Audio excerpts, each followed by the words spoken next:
નમસ્કાર મિત્રો, આપણે ઘર યાદીની જે કામગીરી છે ઓનલાઈન એન્ટ્રીની, તો એની જે ડેમો એપ છે એ વર્ક નથી કરતી. તો આપણે કલ્પેશભાઈ ચોટલિયા, સર્વત્ર જ્ઞાનમ, જે શિક્ષક છે અને અમારા પરમ મિત્ર છે, તો તેમણે એક સરસ મજાનું આ એપ્લિકેશન બનાવેલી છે, એટલે કે ડેમો એપ. તો એ કેવી રીતે વર્ક કરે છે એ આપણે જોઈશું, જેથી તમને પણ આ ડેમો છે એમાં પ્રેક્ટિસ કરી અને આગળ તમારે જ્યારે એપ્લિકેશનમાં કામ કરવાનું થાય ત્યારે ઓછામાં ઓછી ભૂલ થાય. તો સૌપ્રથમ મારા બ્લોગમાં જવાનું છે, એટલે કે મારો જે બ્લોગ છે સવાણી નિકુંજ, એમાં જશો એટલે નવી જ પોસ્ટ ઉપર આવી જશે અને એ પોસ્ટમાં લખ્યું છે કે પ્રેક્ટિસ ફોર સેન્સસ 2026. આ સિવાય તમે વસ્તી ગણતરીનો જે ગૂગલ મેપ જે છે એમાંથી નજરી નકશો કેવી રીતે બનાવી શકો એનો પણ એક પોસ્ટ છે. તો સૌપ્રથમ આપણે જોઈએ HLO એપ્લિકેશનમાં. HLO એપ્લિકેશનની અંદર ઘર યાદીનો કામગીરીનો ડેટા એન્ટ્રી કેવી રીતે થશે. તો આ સૌ તમે ઉપર જશો એટલે આ નીચે તમને આ રીતના જે એપ્લિકેશનમાં જે રીતના સ્ક્રીન છે એમ જ આવી જશે. લીટી નંબર ઓટોમેટિક જનરેટ થાય છે અને મકાન નંબર છે એ તમારે જે જૂનો છે એ ન રાખવો હોય તો અહીંયા તમારે નવો મકાન નંબર, દાખલા તરીકે અત્યારે આપણે 1 કરીએ છીએ અને જનગણના ઘર છે એ 001 આપણે કરીએ છીએ, બરોબર. હવે આપણે આગળ જઈએ, આગળનો પ્રશ્ન જશું એટલે આગળના પ્રશ્નની અંદર ભોંયતળિયાની જે સામગ્રી છે એની વિગત છે. તો આપણે ફોર એક્ઝામ્પલ અહીંયા ભોંયતળિયું છે એ સિમેન્ટનું બનેલું છે અથવા ફ્લોર ટાઇલ્સ નાખેલી હોય તો ફ્લોર ટાઇલ્સ આપણે લેવાની છે. માટી લાકડાનું તો લગભગ ઓછા જોવા મળશે. તો અહીંયા આપણે મોઝેક ફ્લોર ટાઇલ્સ એટલે નીચે ટાઇલ્સ નાખેલી હોય તો આપણે એ લઈશું. આગળ જઈએ, બીજો પ્રશ્ન આવશે દિવાલમાં કઈ વસ્તુ છે. તો એમાં મોટા ભાગે પાકી ઈંટ અથવા જે મટીરિયલ વપરાણું હોય એમાંથી સિલેક્ટ કરવાનું છે. ત્યાર પછી આગળ છતમાં વપરાયેલી મુખ્ય સામગ્રી. તો છત એટલે કે મકાન જે છે એની છત શેની બનેલી છે. તો ઝૂંપડપટ્ટી વિસ્તારને પ્લાસ્ટિક પોલિથીન લાગુ પડે, ઘાસને લાગુ પડે છે. અને દેશી હાથ બનાવટના જે દેશી નળિયા હોય છે, મશીન બનાવટના વિલાયતી નળિયા, પાકી ઈંટ, પથ્થર, સ્લેબ. સ્લેટ એટલે પથ્થરની પાટી જે રાજસ્થાનમાં વપરાય છે, આપણે આ બાજુ ઓછું જોવા મળે. આપણે મોટા ભાગે કોન્ક્રીટ અને કાચી જે આવતું એ આવશે. તો આપણે અત્યારે મકાન છે એ કોન્ક્રીટ વાળું છે. આગળ જોઈએ, જનગણના ઘરનો ઉપયોગ નક્કી કરવાનો છે. તો અમે જે અત્યારે ડેમો લઈ રહ્યા છીએ એ રહેઠાણમાં વપરાય છે, પણ જો રહેઠાણ સાથે દુકાન હોય અથવા રહેઠાણ સાથે હીરાનું કારખાનું હોય તો રહેઠાણ અને અન્ય ઉપયોગ આપણે બગડો સિલેક્ટ કરવાનો થાય. ખાલી દુકાન હોય, ખાલી સ્કૂલ કોલેજ હોય, હોટલ હોય, હોસ્પિટલ હોય, દવાખાનું હોય, કારખાનું, વર્કશોપ હોય, પૂજાનું સ્થાન, મંદિર હોય અથવા અન્ય બિન રહેઠાણ એટલે વપરાતું જ ન હોય ને બિન રહેઠાણમાં ગોડાઉન કે કોઈ બીજી રીતના યુઝ થતું હોય, બિન રહેઠાણ હોય સાવ, તો ત્યાં આપણે કરવાનું છે. અને હવે અત્યારે આપણે રહેઠાણ છે તો નીચે 2 ઓપ્શન છે. જો તમે રહેઠાણવાળા મકાનની સામે આવ્યા હોય ને અત્યારે તાળું હોય તો તાળું સિલેક્ટ કરવાનું છે, નહીતર તમારે તાળું સિલેક્ટ નથી કરવાનું. જો તમે તાળું સિલેક્ટ કરશો એટલે સીધો અહીંયા 34મો જ પ્રશ્ન આવી જશે, યાદ રાખજો. તાળું સિલેક્ટ કર્યું એટલે આગળના કોઈ પ્રશ્ન તમારે જવાબ દેવાના રહેતા નથી, સીધો 34મો આવી જશે અને સબમિટ થઈ જશે. મિત્રો એટલે ખાસ યાદ રાખીશું કે અહીંયા તાળું જે તમે સિલેક્ટ કરો છો એ તાળું સિલેક્ટ ના થઈ જાય. હવે આપણે પાછા રિવર્સ મારીએ છીએ, જ્યાં આપણે તાળું માર્યું છે ત્યાંથી તાળું ખોલવા માટે અહીંયા તાળું કાઢી નાખીએ. તો હવે આપણે આગળ 8મો પ્રશ્ન જોઈએ છીએ. આ જનગણના ઘરની સ્થિતિ રહેવા લાયક છે, સારી છે, બરોબર. તો અત્યારે આપણે અહીંયા સારી કન્ડિશન વાળું મકાન છે. આગળ જોઈએ, અહીંયા કુટુંબની વિગત છે. કુટુંબમાં આપણે જે નંબર છે કુટુંબ નંબર અહીંયા લખી નાખશું. કુટુંબમાં સામાન્ય રીતે કુલ વ્યક્તિઓની સંખ્યા અહીંયા લખીશું. દાખલા તરીકે કુટુંબ નંબર અહીંયા માનો કે કુટુંબ નંબર 2 છે તો આપણે 002 આપીશું. એક ઘરમાં 2 કુટુંબનું કરવાનું થાય ત્યારની વાત છે, અને પહેલા જ કુટુંબનું કરીએ તો 1 નંબર જ છે કુટુંબનો. આ કુટુંબમાં સામાન્ય રીતે કેટલા વ્યક્તિઓ રહે છે. તો માનો કે અત્યારે અમારે 4 વ્યક્તિનું કુટુંબ છે અને મુખ્ય માણસનું નામ દાખલા તરીકે અહીંયા જેમનું કરો છો એમનું નામ અહીંયા લખી દેવાનું છે. આગળ જઈએ, આગળ મિત્રો 12મો પ્રશ્ન જાતિ છે, મુખ્ય વ્યક્તિની જાતિ લખવાની છે. અનુસૂચિત જાતિ જનજાતિની લિસ્ટ જોવા માટે અહીં ક્લિક કરો એવો ઓપ્શન છે, ત્યાં ક્લિક કરશો એટલે તમને યાદી જોવા મળશે. ના સામેના વ્યક્તિ આપે અને વેરીફાઈ કરવું હોય તો, અથવા સામેના વ્યક્તિને ના ખબર હોય અને જોવું હોય તો. આપણે આગળ જઈએ. ત્યાર પછીનો 14મો પ્રશ્ન છે, માલિકીનો દરજ્જો છે તો ભાડાનું છે કે માલિકીનું છે. જો ભાડાનું છે અને બીજે માલિકીનું, એટલે કે અહીંયા કામ અર્થે આવ્યા હોય અને ગામડે પોતાની માલિકીનું મકાન હોય તો બીજો ઓપ્શન આવશે. પરંતુ અહીંયા ભાડે રહેતા હોય અને બીજું એને માલિકીનું કે મકાન ના હોય તો ત્રીજો ઓપ્શન આવશે. અને પોતાના જ માલિકીના મકાનમાં રહેતા હોય તો પહેલો ઓપ્શન આવશે. પણ અહીંયા અત્યારે બીજો ઓપ્શન છે, ભાડાનું છે, માલિકીનું મકાન ગામડે છે.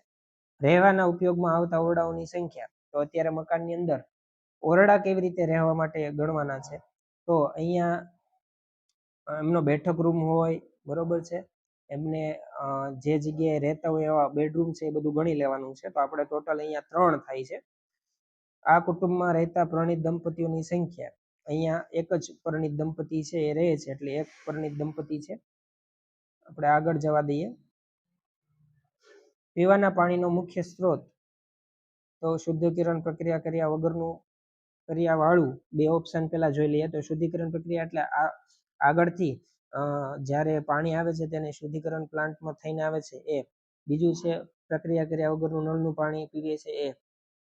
આરોનું પાણી પીતા હોય તો શુદ્ધિકરણ પ્રક્રિયા વાળું જ સિલેક્ટ કરી શકો તમે. કૂવામાંથી, હેન્ડપંપ, ટ્યુબવેલ, બોરવેલ, ઝરણું, નદી, નહેર, તળાવ એ બધું છે ઓપ્શન છે. દાખલા તરીકે અમને હેન્ડપંપમાંથી પાણી આવતું હોય, ટ્યુબવેલ છે, ઝરણું છે, નદી નહેરનું પાણી લેતા હોય, વાડી વિસ્તારમાં હોય અને કૂવાનું પાણી લેતા હોય. અત્યારે આપણે શુદ્ધિકરણ પ્રક્રિયા વાળું પેલું પાણી છે એ આવે છે, ચોખ્ખું પાણી, એ સિલેક્ટ કરશું. આગળ જઈએ. કુટુંબમાં ઉપલબ્ધ સુવિધા. પીવાના પાણીની પરિસરમાં જ નળ હોય તો પરિસરમાં જ લખવાનું છે. બહાર ભરવા જતા હોય તો અહીંયા ઉપર નોંધ લખી છે કે 100 મીટર અને ગ્રામ્ય વિસ્તારમાં 500 મીટર છે એ નજીક થશે, બરોબર. એટલે જો 500 મીટરની અંદર ગ્રામ્ય વિસ્તારમાં હોય તો એ પરિસરની નજીક જ સમજવાનું છે, પરિસરથી દૂર સિલેક્ટ કરવાનું નથી. આગળ જોઈએ. પ્રકાશનો મુખ્ય સ્ત્રોત. પ્રકાશ છે એ કે ક્યાંથી આવે છે, તો એ વીજળી મોટા ભાગે યુઝ થાય. અત્યારે કેરોસીનનો કોઈ દીવાનો ઉપયોગ કરતા નથી, એટલે મોટા ભાગે ઇલેક્ટ્રિસિટી આવશે. નેક્સ્ટ, શૌચાલયનો ઉપયોગ. તો અહીંયા શૌચાલયના ઉપયોગની અંદર ખાસ કરીને ફક્ત કુટુંબના ઉપયોગ માટે, અન્ય કુટુંબ સાથે વહેંચાયેલું ને જાહેર શૌચાલય ખુલ્લામાં સિલેક્ટ કરવાનું લગભગ નહીં થાય. તો પોતાના કુટુંબ માટે જ ઉપયોગ માટે પર્સનલ શૌચાલય હોય તો એક સિલેક્ટ કરવાનું છે. આગળ જોઈએ. શૌચાલયનો પ્રકાર એટલે પાઇપવાળી ગટર વ્યવસ્થા મોટા ભાગે છે. સેફ્ટી ટેન્ક એટલે કે કાયમી પાકા બાંધકામ વાળી હોય. હવે આ જે 21મો પ્રશ્ન છે એમાં આ બધામાંથી એક લાગુ પડતું છે મિત્રો. આ જે જેટલા બધા ઓપ્શન આપ્યા છે એમાંથી એક. સ્લેબ પથ્થરથી ઢાંકેલું હવા ઉજાસી ઉન્નત ખાડાવાળું, સ્લેબ પથ્થરથી ઢાંકે વિનાનું ખુલ્લા ખાડાવાળું, સ્લેબ પથ્થરથી ઢાંકેલું હવા ઉજાસી ઉન્નત ખાડા, સ્લેબ પથ્થરથી ઢાંકે વિનાનું ખુલ્લા ખાડાવાળું. આવું બધું છે, પણ આપણે મોટા ભાગે ઉપરના 3માંથી સિલેક્ટ થઈ જતા હોય છે. નીચે ખાડાવાળી, 2 ખાડાવાળી શૌચ પદ્ધતિ જે હોય એમાં સ્લેબનું ને એવું છે એ જૂનું છે. સેફ્ટી ટેન્ક બહાર જે હોય છે કાયમી પાકું બાંધકામ એ છે. તો એ 2માંથી એક લાગુ પડતું હોય છે. આગળ જોઈએ. ગંદા પાણીના નિકાલ માટે બંધ ગટર, ખુલ્લી ગટર અને ગટર નથી. તો મોટા ભાગે ગંદુ પાણી છે બંધ ગટરમાં જતું હોય તો બંધ ગટર આવશે. ખુલ્લી ગટર જો હોય અને લાગુ પડતી હોય તો સિલેક્ટ કરવાની છે. આગળ, પરિસરમાં સ્નાનગૃહની ઉપલબ્ધતા. સ્નાનગૃહ પેક હોય તો એને સ્નાનગૃહ આપેલું છે. છત વિનાનું પણ 4 બાજુથી આડાશ હોય તો છત વિનાનું સિલેક્ટ કરવાનું, ન હોય તો ના સિલેક્ટ કરવાનું છે. રસોડું અને એલપીજીની જોડાણની ઉપલબ્ધતા. એલપીજી પીએનજી જોડાણ છે તો એકડો સિલેક્ટ કરવાનો છે. ઘરની અંદર રસોઈ થાય છે પણ રસોડામાં નહીં, એલપીજી પીએનજી જોડાણ છે. આ 3 ઓપ્શન છે એમાંથી એક સિલેક્ટ કરવાનું. હવે પહેલા હું સમજાવી દઉં. રસોડામાં રસોઈ થતી હોય અને પીએનજી એલપીજી એટલે કે બાટલાથી જોડાણ હોય તો એલપીજી, અને પીળા કલરનું કનેક્શન જે આવેલું હોય ગુજરાત ગેસ કે ગમે એનું તો એ પીએનજી છે. તો બંને માટે પહેલો જ ઓપ્શન છે. પણ રસોડામાં રસોઈ થતી હોય તો, ઘરની અંદર રસોઈ થાય પણ રસોડામાં નહીં, એટલે કે ક્યાંય બીજે રસોઈ કરતા હોય પણ ઘરનો અંદરનો ભાગ હોય તો આ ત્રીજો ઓપ્શન આવશે. બહાર ખુલ્લામાં રસોઈ કરતા હોય અને એલપીજીથી કરતા હોય, દાખલા તરીકે બહાર એમનું ગેસનું જોડાણ બહાર હોય, ખુલ્લામાં શેડ હોય એની નીચે ક્યાંક બહાર, તો 5મો ઓપ્શન આવશે. પણ આપણે મોટા ભાગે રસોડું હોય તો પહેલો ઓપ્શન આવશે. નેક્સ્ટ, રસોઈ માટે ઉપયોગમાં લેવાતું મુખ્ય ઈંધણ.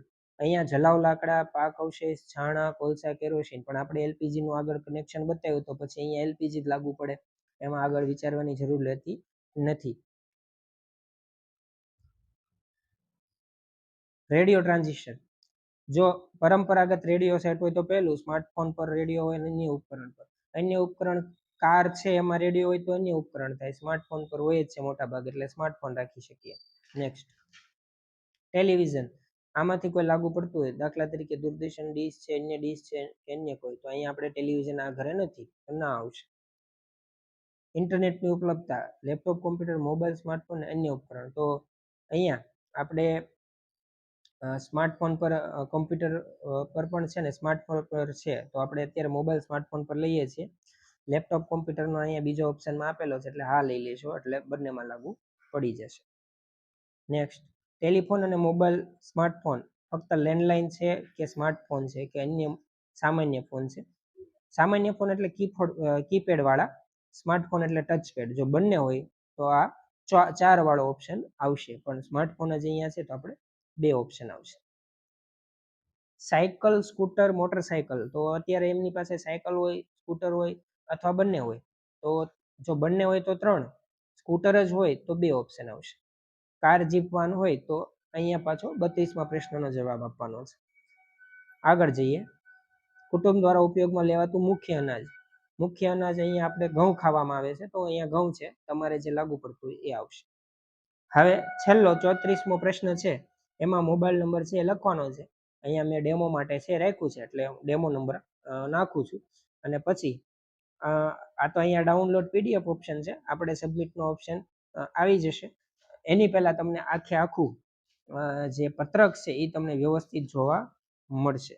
અને આ રીતે સરસ મજાનું તમારે એ જેટલા પ્રશ્નો છે એ બધા પ્રશ્નોનો વિગત છે એ આવી રીતે છેલ્લે તમને જોવા મળશે, અને પછી તમારે સબમિટ કરવાનું છે. આશા રાખું છું કે આ વિડીયો તમને કામ લાગશે. આવા ને આવા વિડીયો મેળવવા માટે મારા ફેસબુક પેજને ફોલો કરી લેશો, અને યુટ્યુબ પર આ વિડીયો જોઈ રહ્યા હો તો મારી યુટ્યુબ ચેનલ આર્ટ ઓફ એજ્યુકેશનને પણ સબસ્ક્રાઈબ કરી લેશો. Thank you so much.